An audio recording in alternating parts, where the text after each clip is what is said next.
Here we are, 8th of March, 7:05 p.m. at the back of the RV from the bed with Brian Zegeer and Todd Fine. This is Little Syria interview podcast. I'm your host, SALAR, and we have the interviewee and the curator of the project, Ava Ansari, with us. Hello. Hi, SALAR, and hello to everybody, and a special hello to Todd Fine and Brian Zegeer. Thank you for being with us. We are in traffic in New York City, and we are so happy to have you as a part of this little funny podcast program. That's absolutely true. Now we give both of you a little time to have a hello with our listeners, and then the introduction, and we roll off. All right. Hi, everybody. My name is Todd Fine, and I am sort of an independent scholar of Amin al-Rihani, a writer of Lebanese Syrian descent who grew up in Little Syria neighborhood and also wrote a novel, The Book of Khalid, which partially takes place in the area. And I've been doing work on that and also doing additional historic preservation work for the Little Syria neighborhood. And then I know Brian through his sort of parallel creative work on that level. Hi, my name is Brian Zegeer. This is the most peaceful traffic jam I've ever been in, and this is actually isn't the first time I've shared a bed with Todd. We slept outside in Battery Park in 2012 after we produced a sort of ephemeral outdoor museum of Little Syria artifacts, and we spent the night out in Battery. I was sleeping in the geodesic dome that Mary Mattingly, the wonderful artist, had put out there, and one night we just slept out in nature, in the open air, in this weird hyper surveilled part of Lower Manhattan, and we're not bothered. I think Todd was wrapped up in some kind of sheet, and we were like, yep. we probably looked like some kind of, like, I guess, drunken sortie that had gone wrong, but no one bothered us the whole night. I'm an artist, and Todd's fight to first get the Book of Khalid republished, and second to preserve the buildings remaining of Little Syria have both been very inspirational to me, and I've used a lot of his activism and fighting as a repository of inspiration and material for my own work, which is largely animations that are irresponsible and kind of apolitical and not really useful to anyone. Oh, please. Particularly. Well, not. Yeah, but still inspired by Todd's good work for these issues. Okay, beautiful. Now, give our listeners a little bit of information about what Little Syria is, what we're referring to when we say Little Syria, New York. Yeah, well, we're talking about a specific area in Manhattan, a few blocks, really centered on Washington Street, from Battery Park up to around Rector or Albany Street on the west side of Manhattan. And it's called Little Syria because from the 1880s to the 1940s, one of the dominant ethnic presence in that residential neighborhood were people of Arabic speakers and people of Arab descent, especially from the greater Syria region of Lebanon, Syria, Palestine, to those modern states. So, I've been always wondering why they called it Little Syria, because there were so many other ethnicities and different communities also migrating to that neighborhood. So why they picked that name? Well, this is a little bit controversial because oftentimes the Little Syria or Little Chinatown or whatever is an Americanism to some degree. I mean, the Americans, the New Yorkers, were kind of interested in these exotic ethnic neighborhoods. Sometimes they would go there and check out the girls or go to the restaurants and write about it. So Little Syria, from what we think, is kind of more of what the Americans we started to see in the 1890s use that term, late 1890s. The residents sometimes called it the mother colony or the Syrian colony. But Little Syria, I think, is a kind of Americanism that you see with other ethnic groups. But then on the question of whether it's Syria and why not Lebanon or Armenian or Greek, That's there's the politics of which term you use for the region, but I think of all the ethnic groups, at least for that period, the Syrians were the most large driver and had the most restaurants and businesses and things. So that's why it was Little Syria. So, Brian, how and when you and Todd met each other? Well, I guess in 2011, I traveled down to this Library of Congress symposium. I'd read the scanned HTML version of the Book of Khaled that Todd had produced, or Todd put together, and I was really intrigued by his embrace of the text. And I'd always grown up hearing that Amin Rouhani was a relative of mine. Like, my grandparents were like, your relative, he's taught in the schools in Lebanon. He was a great poet, and I never really had read him and hadn't looked very far. But then I found Todd's Project Khaled, and he was organizing this symposium around the 100th anniversary of the publishing of the original book. And so I traveled on a Greyhound. I did a sort of red eye from New York down to DC, and was walking around in the mall, bleary-eyed after no sleep at 5 a.m, and got attacked by a red-tailed hawk in the sculpture garden at the Hirshhorn Museum. Oh, really? Briefly, but it was averted. He was going for a squirrel, and I just got in the way. But then, in the wake of that turmoil, I attended this Library of Congress thing, and there was just some really great speakers, including Marianne and others. I don't know, who just spoke so well, and I never realized there was this whole academic sort of culture around,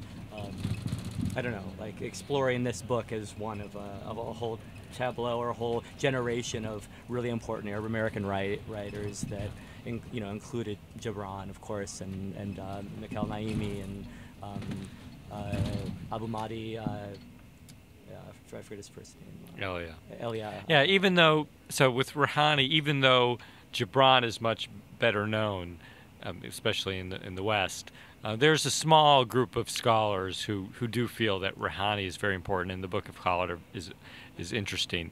And so for the 100th anniversary of its publication, which we sort of piped up a little bit as the 100th anniversary of the first Arab American novel for the symposium, we had a group of scholars that came to the Library of Congress and had a little symposium, and I put that together as kind of a vehicle to give Rouhani a little boost on this anniversary, Which he absolutely deserves. Brian, I know that you're sort of seeing yourself close to one of the characters of the book. I don't know if it's like a sort of an alter ego for you, or this is just like something that you're exploring with for something else to show up soon. Can you just tell us a little bit about your personal and professional relationship with Khaled? Well, I found a lot of. I really sympathize with the Khaled character, partially because Rouhani's presentation of the sort of Nietzschean Superman character is very kind of fraught. Like, Khaled is self-effacing or self-deprecating. Is always stumbling over his meaning, or switching from one interest to another in attempting to position himself in terms of, I guess, an Arab American, this like quote unquote Oriental in the American setting. He takes on all these different occupations and quickly throws them all off. Ends up living like a homeless person in the woods in the Bronx, and I can really sympathize with that. I kind of I'll admit that I sort of love this sort of bohemian. Tradition in terms of how artists act and are viewed. Prior to this had squatted for 2.5 years in the former apartment of Allen Ginsberg. There was this like crumbling, dilapidated place, and unfortunately I found myself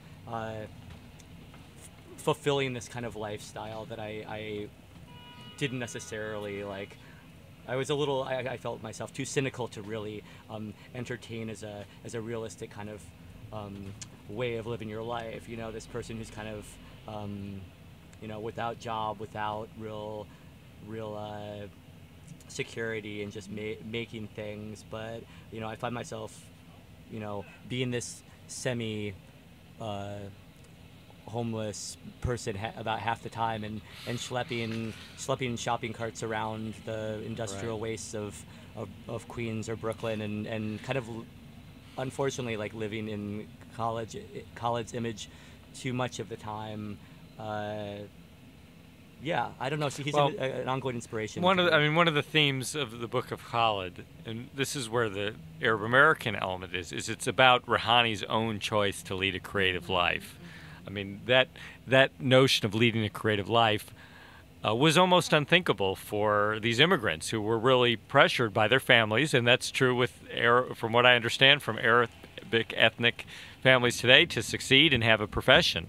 And Rouhani chose to live this kind of tenuous life where he's writing poetry and trying to sell newspaper and magazine articles, and maybe would turn around a big box of chiclet gum for his family if they needed it. But Khaled, like Brian's saying, Khaled takes it to the extreme, and actually renounces work as immoral, but then ultimately has to face realities and earn some money to get back. So Rouhani is playing with the centrality of money in American life, the role of whether the artist has to sacrifice itself to that, and at the same time is how can you fit that pressure into trying to save the world if you think you're uniquely positioned at this moment in history to deal with the biggest questions of all, like the Arab world and its future, and where does the United States fit into that. And so Rouhani, like Brian is saying, isn't sure if his life is, if he's really this savior or whether it's all a big joke, and Khaled isn't sure either.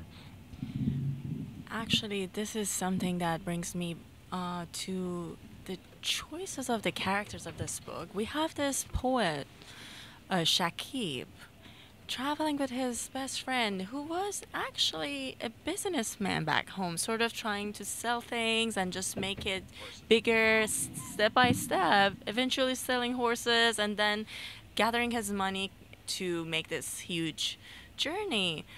So how a poet starts to become a businessman, and a businessman starts to become this philosopher, and how this is connected to Rouhani's his personal journey is fascinating to me. Well, I think it's kind of a joke because the poet is the practical one in the Book of Khaled. I mean, the poet is the one who actually peddles. They're in the story. They're selling fake objects from the Holy Land to the Americans who are religion obsessed.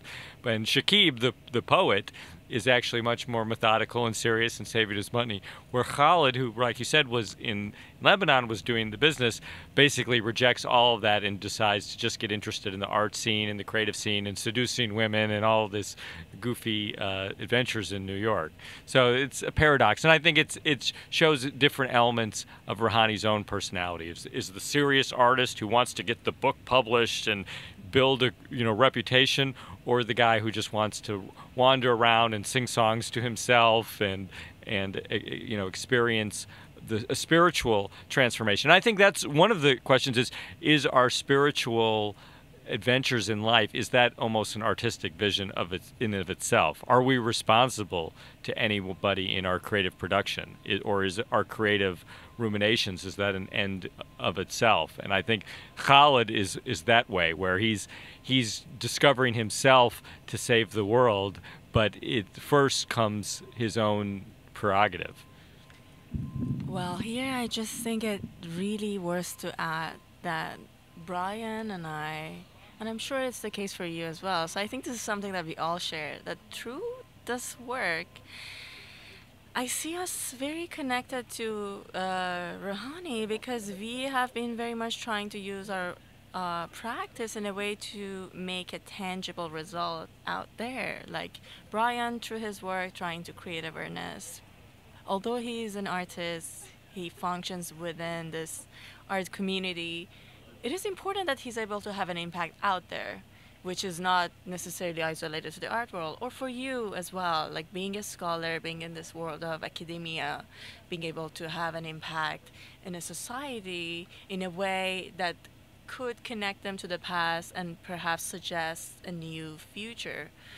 Right. Well, and politics, and that's the other thing is where does the creative person fit into politics? And this was a big question for Rouhani because I think of artists, he was definitely one of the most political people. I mean, we love Gibran, but Gibran was not meeting former American presidents and meeting kings in order to push for changes in the Middle East. And so I think one of Rouhani's big questions is what is the obligation of the creative person when they see an injustice? Do they have to get involved? Is the creative act enough to deal with politics, or do you have to get practical at some times?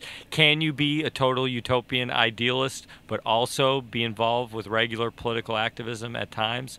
These are questions that Rouhani is wrestling with, and he's wrestling with them at a moment in history where he was uniquely placed to impact a key axis of history, which was the Middle East at the time of the rise of the United States and the end of World War I.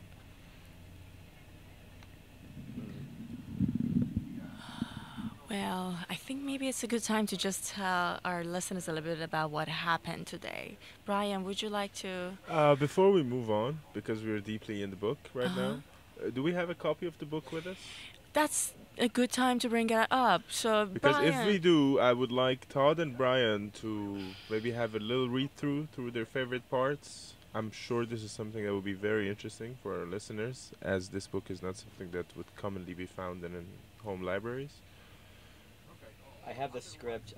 The second edition that Todd was Todd was really instrumental in helping to publish. The second edition, after 100 years of being out of print, is published by Melville House Press, which is in Brooklyn. So you can buy it online. Yeah, we could read a line from it, but I guess if just to talk about what passage I find interesting. I like this section about light, love, and will, where Khaled is trying to crystallize what are the sort of essential philosophic elements to any philosophy that come before all these different attributes that you would have. And he combines Eastern notions and Western notions of philosophy to condense it all down to these three concepts of light, love, and will. Love from Tolstoy, the universal love, identification with the other.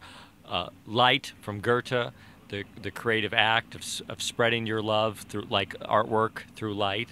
That a creative act can go everywhere eventually, just like the word or literature eventually has no limits, like an idea has no limits. And then will, from Ibsen, he says, which is the courage to spread your universal love through your will. And I think that's a nice formulation, and it's one of these things where where Khaled is it's an oversimplification, but it's also, I think, a needed thing when we're one of the reasons I think we're doing this project and other cultural projects is we're worrying that we're not always respecting the other. We're not always respecting other cultures as real people. We're dehumanizing them in some of our discourses, and I think Rouhani's central task in the United States and the Arab world was to make sure that the Americans and the Arabs were not dehumanizing each other, were understanding each other, were respecting each other, and had love for each other. And that's what Khaled's essential goal is, and what Rouhani's essential life mission was. So the book was written in three parts: to man, to nature, and to God. Can you explain to us a little bit about the content of each section, and majorly about the content of the whole book? Right, yeah. Well, each section, there's three, I mean, it's divided into three parts, really, but it's, that notion is also sort of a philosophic notion. It's not necessarily central to the plot, but it's about their immigration to the United States, their return and quest to reintegrate or find their identity, and then the synthesis of Khaled's views into sort of a coherent philosophy and almost status of sort of a cultural revolutionary that causes him to be in conflict with the Ottoman Empire. But the man, nature, God, Trinity thing is sort of a compromise between purely materialistic and purely idealistic philosophy to bring nature into it. And I think that that's a very important philosophical innovation. It's something that was inspired by the American transcendentalists as well, to make sure that our views on philosophy are also grounded in a recognition that we are part of the natural world, and that we have this direct experience, which just defining things in terms of man or God can't always account for. At least that's I think Rouhani's view. I understand. For myself, I love the more mysterious and kind of ridiculous passages in the book, and Rouhani loved to expound at length and or I guess show off a lot of gymnastics of thought, or I guess thematizing translation between Arabic and English as a I don't know, as a kind of aspect that was something compositional, or something fundamental to his characters and the sort of narrative itself. Here's a passage that I think is just, I don't quite understand it, and I'm sure someone could explain it better than me. But this is as the two protagonists, these bipolar sort of ends of the spectrum of, I don't know, of a relationship to to an origin place for the migrant, someone trying to preserve the tradition, someone trying to sort of burn a history and embrace the new, as they disembark and set up their lives as peddlers. There's a strange passage, and here we reach one of those hedges in the history, and to me, how do I pronounce the French? I don't know. Which we must go. Histoire intime, which we must go through in spite of the warning signs. Between two paragraphs, to be plain, in the one of which we are told how the two Syrians established themselves as merchants in New York, in the other, how and wherefore they shouldered the peddling box and took to the road, there is a crossed paragraph containing a most significant revelation. It seems that after giving the matter some serious thought, our scribe came to the conclusion that it is not proper to incriminate his illustrious master. But here is a confession which 100 crosses cannot efface. And if he did not want to bring the matter to our immediate cognizance, why, we ask, did he not rewrite the page? Why did he not cover well that said paragraph with crosses and arabesques? Why, we do suspect him here of chicanery, for by this plausible recantation he would shift the responsibility to the shoulders of the editor, if the secret is divulged. Be this as it may, no red crosses can conceal from us the astounding confession which we now give out. For the two Syrians who were smuggled out of their country by the boatmen of Beirut, and who smuggled themselves into the city of New York, we beg the critic's pardon. For being foreigners ourselves, we ought to be permitted to stretch this term, smuggle, to cover an Arabic metaphor, or to smuggle it into a foreign meaning. These two Syrians, we say, came in their capacity of merchants, smugglers of the most ingenious and most evasive type. Yeah, we should add that the premise of the Book of Khalid is that it's derived from a text that was discovered in the Khedivial Library, or the National Library of Egypt, and then additionally added to by this other document that Shakib had produced in French about Khalid's life. So there's this unknown editor who's combining these two texts, Khalid's book in Arabic that is discovered in the library, and the Shakib French version of his life. And this is a recurring motif in novels about whether any novel is really the truth, or how can you tell such a fanciful story. Originally, people got away with the objection that novels were actually wrong or irreligious because you're making up a story by saying, no, this is something I found, and just as a premise. But Rouhani takes it to another extreme where you have different texts that are contradictory, and the editor is unsure of, which also has some kind of postmodern elements to it, and again makes the novel or the work ahead of its time because it has this patchwork and untrustworthy nature. Yeah, the text within a text, and the commentators who are never identified. But I always assumed were like European or something. Right. They're mocking they're kind of Orientalists in their own way. They sort of mocking these characters. Well, this proto-Orientalist criticism, way before Edward Said is it really.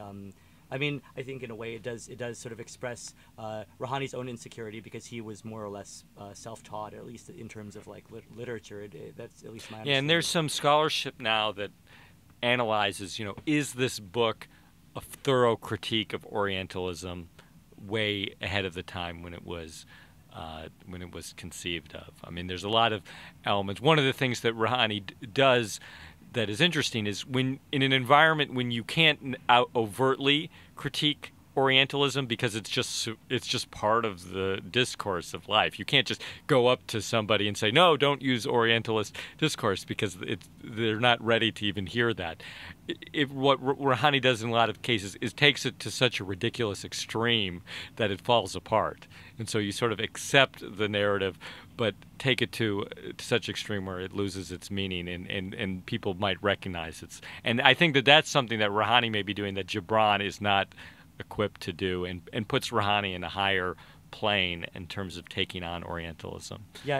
I mean, Gibran's meal ticket was always sort of embracing the Oriental kind of meta narratives that existed. I mean, he was taking this late romantic sort of literature and pushing it. Yeah, I mean, Rouhani's probably a little bit more modern in that sense. Right. He may not totally escape it. I mean, people criticize him at times, but I think the more that we study him, the more we see the sophistication of his counter-Orientalism. Mm-hmm. So this is perfect because I feel like we're getting to a point that maybe we could talk about what actually happened today. Because what we did was sort of crazy and extremely surreal. So, well, for everybody to know, today we went with this RV, which now we're doing our podcast at its bedroom to the Battery Park, and from there we started to walk all the way to Washington Street in front of those three buildings that are the only remain buildings from that time. Brian, would you please just briefly give us a summary of what happened today? Yes. Well, over the last few weeks, I printed out large format versions of some of the older buildings from Lower Manhattan, along with imagery from the 1964 World's Fair, and some of Gibran's illustrations for the Book of Khalid, and some other material, and we mounted them on masonite and put straps on them so they could be worn sort of like backpacks. And so together, this sort of parade / historical tour of Little Syria / perhaps quiet protest, I think together evoked or was meant to evoke a kind of jostling early Manhattan skyline. And actually, there were 2 feet as props and the deck of a ship, and together it was supposed to be like the view of maybe Khalid, maybe Shakib, the new immigrant approaching the Manhattan skyline for the first time. And this skyline sort of walked the Lower Manhattan route through Little Syria and talked about the history. Right. I mean, the Little Syria neighborhood was very abruptly destroyed from physical memory in 1946 when they built the Brooklyn Battery Tunnel, and they literally leveled 3 blocks of tenements and of homes of people. Some of the Lebanese and Syrians had been moving to other places at that time, but it was still visibly an Arab American neighborhood. And because of that abrupt move, there's very little left to remind people of it. And there's a small group of people, some of them were at the parade today, who have been advocating for historic preservation under the New York City Landmarks Law and have been trying to raise awareness of the neighborhood through events and writing books and articles about it. And so what I enjoyed about the parade today was we had some of the historians who have been working very hard over years to educate people around it, along with new people who were either looking at these cutouts and saying, what is going on here? And we could explain this is a recreation of the Little Syria neighborhood. And we had all of the people who are interested in the Edge of Arabia project and this endeavor who had come out to participate in the parade. So it's, for me, as kind of a historian in the neighborhood and of the literature and a friend of Brian, it was another fun opportunity to illustrate Little Syria and bring people together on that. So were the Twin Towers made in Little Syria? The northern reaches of Little Syria might have overlapped with the World Trade Center site. The heart of it was about 1 block south. So the World Trade Center, when it was built, destroyed another extension of this neighborhood called Radio Row, which was Electronics District, and there were ties to it of Greeks and Armenians. Nothing ever cuts off block by block. In fact, you see some Lebanese Syrian businesses that are north of where the World Trade Center was if you look through phone directories. So there are things that overlap. But the World Trade Center site, one thing that is kind of interesting is that in the rubble of the South Tower, as they were digging, they discovered the cornerstone of a Syrian church.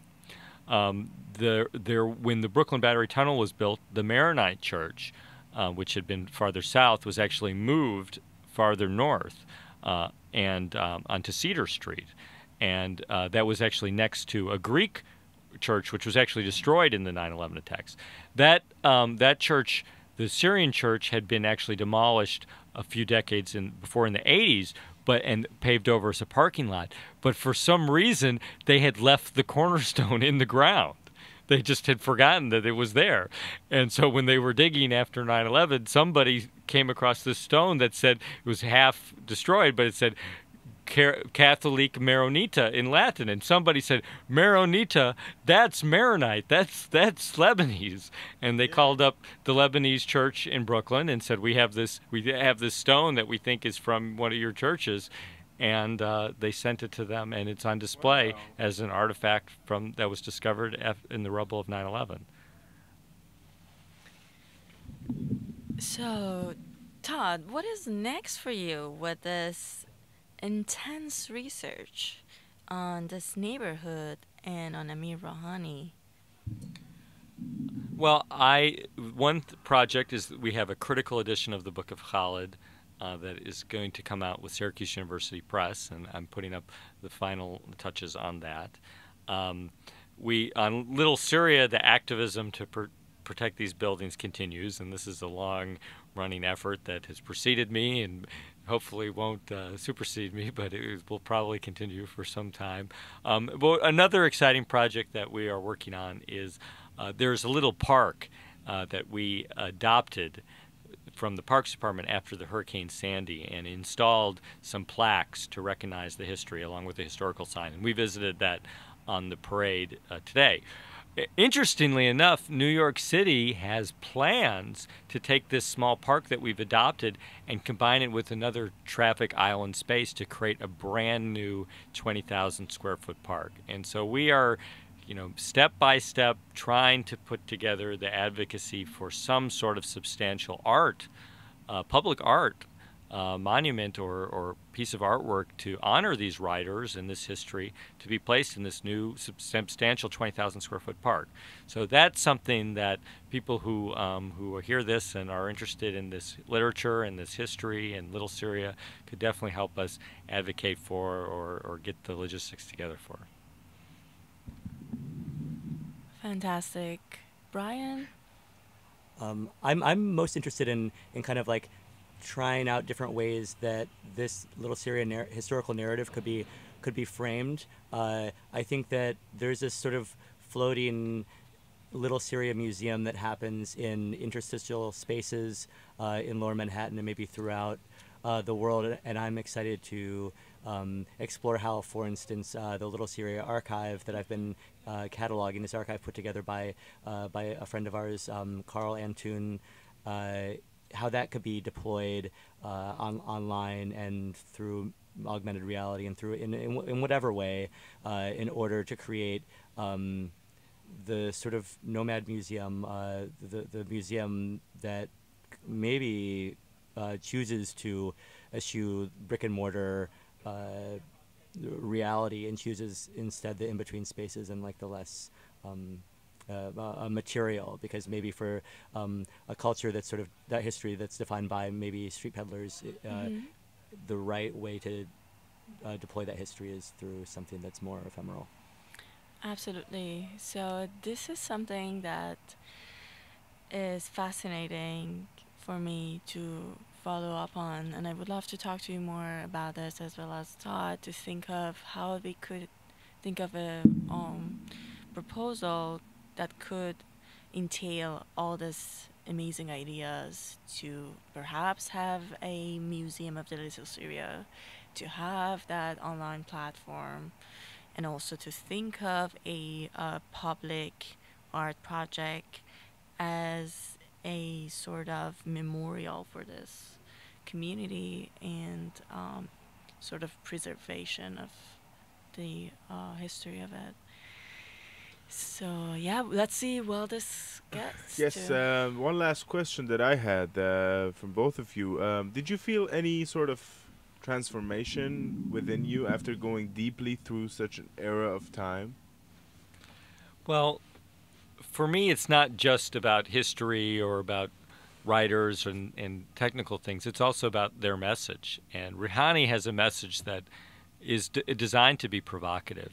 And so one transformation that I've had, and I think it's tied to Brian as well, is it cautions us to not take ourselves too seriously in our creative endeavors. Rouhani actually had a motto, which was say thy word and go thy way. Or say your word and go, and just kind of express yourself and not worry too much about the consequences.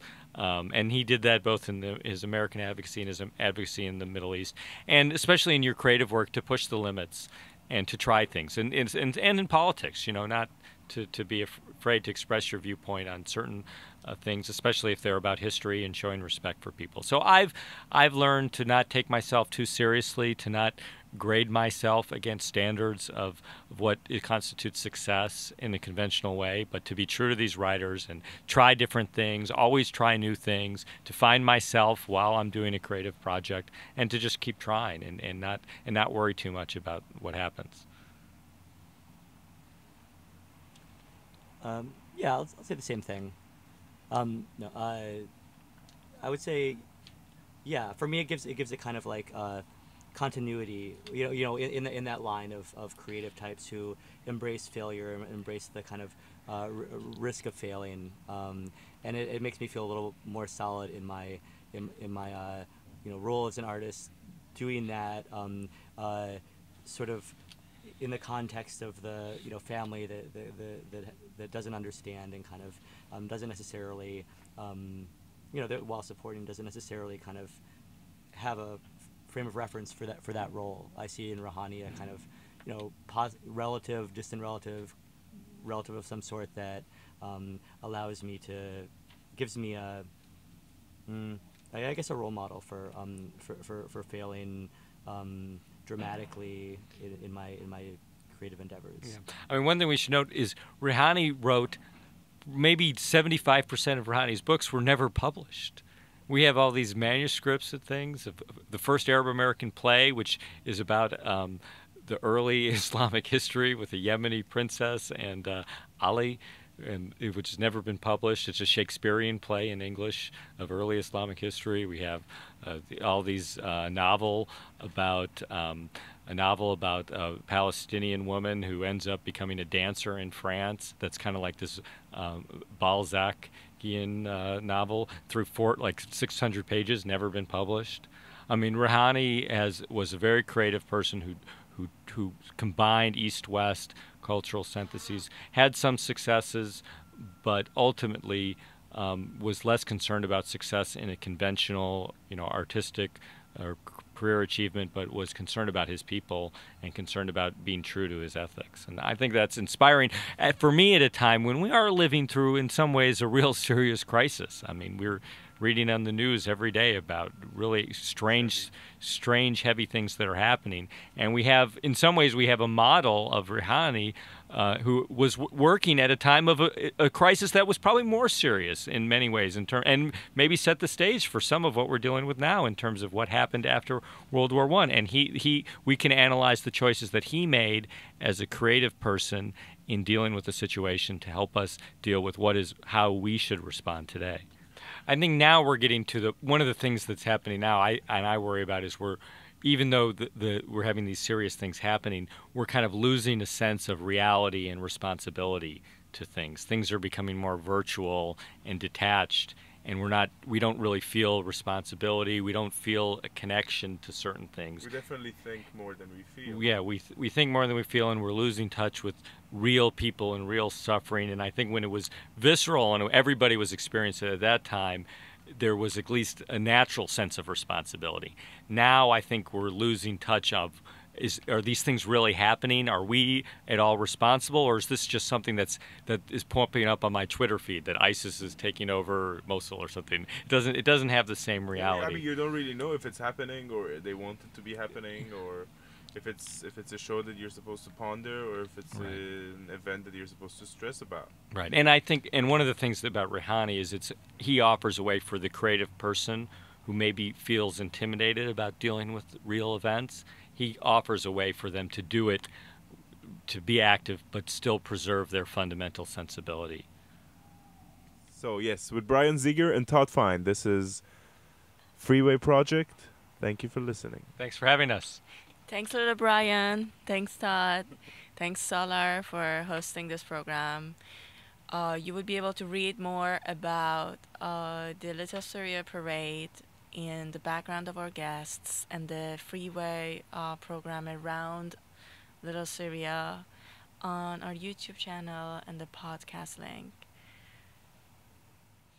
Or something. It doesn't have the same reality. I mean, you don't really know if it's happening or they want it to be happening, or if it's a show that you're supposed to ponder, or if it's an event that you're supposed to stress about. Right. And I think, and one of the things about Rehani is he offers a way for the creative person who maybe feels intimidated about dealing with real events. He offers a way for them to do it, to be active, but still preserve their fundamental sensibility. So yes, with Brian Zegeer and Todd Fine, this is Freeway Project. Thank you for listening. Thanks for having us. Thanks, little Brian. Thanks, Todd. Thanks, SALAR, for hosting this program. You would be able to read more about the Little Syria parade in the background of our guests and the freeway program around Little Syria on our YouTube channel and the podcast link.